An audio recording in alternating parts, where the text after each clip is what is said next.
இப்ப பொதுவா ஈமானுடைய அடையாளம் அப்படின்னு கேட்டா டக்குன்னு நம்ம சிந்தனைக்கு என்ன வரும் பொதுவா? துவா ஓதுறது, உம்ரா செய்யறது, மாஷா அல்லாஹ், தொழுகிறது, ஓதுறது. ஓகே, அதாவது அமல்கள் மட்டுமே தான் நம்ம சிந்தனைக்கு வரும்.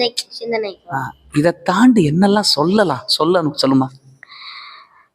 இப்ப நம்ம ஃப்ரெண்டு கஷ்டத்தை சொல்றானா அந்த கஷ்டத்துக்கு ஒரு ஆறுதலை சொல்லி அல்லாட்ட ஒரு துவா கேட்கறது ஈமானுடைய அடையாளம். மாஷா அல்லாஹ், ஒருத்தனுடைய கஷ்டத்தை கேட்டு அவனுக்கு ஆறுதல் சொல்லி ஆலோசனை சொல்லி துவா கேட்கறது ஈமானுடைய அடையாளம். வேறமா வேற கீழே கிடக்குற ஏதாச்சும் ஒரு குட்டி முள்ளு இந்த மாதிரி இருந்தா அதை எடுத்து போடுறது ஈமானுடைய அடையாளம். இப்ப வீட்டுக்கு அம்மாவுடைய யாராவது ஒருத்தவங்க வராங்கன்னா அவங்க கண்ணியமாக உள்ள வர வச்சு நல்லா கண்ணியமாக இருக்கிறது. அது கூட ஒரு அதாவது வீட்டுக்கு வரக்கூடிய விருந்தாளிகளை கண்ணியப்படுத்தி அனுப்புறது ஈமானுடைய அடையாளம். மாஷா அல்லாஹ். வேறமா இப்ப ஸ்கூல்ல எல்லாம் ஃப்ரெண்ட்ஸ் சண்டை போடுவாங்க. இப்ப அத கூட சண்டை போடாதீங்கடா, தப்புனா பேசி தீர்த்துக்குங்க அதான் சொல்லி இவங்களை சண்டை போட நிப்பாட்டுறது அது ஈமானுடைய ஒரு. மாஷா அல்லாஹ்.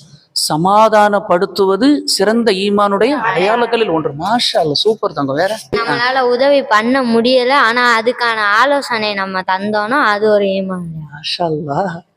ஓ, நம்ம ஒரு நல்ல ஆலோசனை சொல்லுவது கூட, ஒரு நல்ல வழிகாட்டுவது கூட ஈமானுடைய அடையாளம். அல்ஹம்துலில்லாஹ்.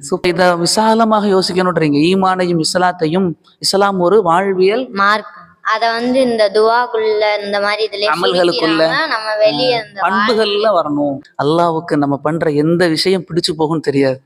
நாளைக்கு இந்த விஷயத்த காரணம் காட்டியே, என் அடியா நீ இப்படி பண்ணலப்பா, இது எனக்கு ரொம்ப பிடிச்சு போச்சுப்பா, இதனால உன்னை மன்னிச்சிடுறேன்ப்பா.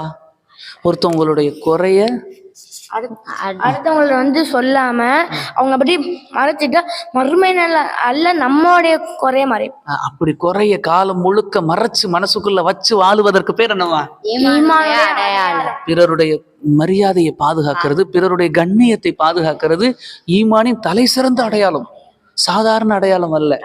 ஒருவரின் கண்ணியத்தை பாதுகாக்கிறது இருக்கு இல்லையா, அது ஈமானுடைய தலை சிறந்த உயர்ந்த அடையாளம். மாஷா அல்லாஹ், சூப்பர் சூப்பர். நபி உதாரணமா உங்க சொந்தக்காரங்களோட சேர்ந்து வாழுங்க, உங்கள் அண்டை வீட்டார கண்ணியப்படுத்துங்க, உங்க வீட்டுக்கு வரக்கூடிய விருந்தாளியை கண்ணியப்படுத்துங்கன்றத நபி எதோட சேர்த்து சொல்லுவாங்க? யார் அல்லாஹுவையும் மறுமை நாளையும் நம்பினாரோ அவர் இதை ஃபாலோ பண்ணணும். அப்ப ஈமானுக்கும் நம்முடைய வாழ்வியலுக்கும் நெருங்கின தொடர்பு.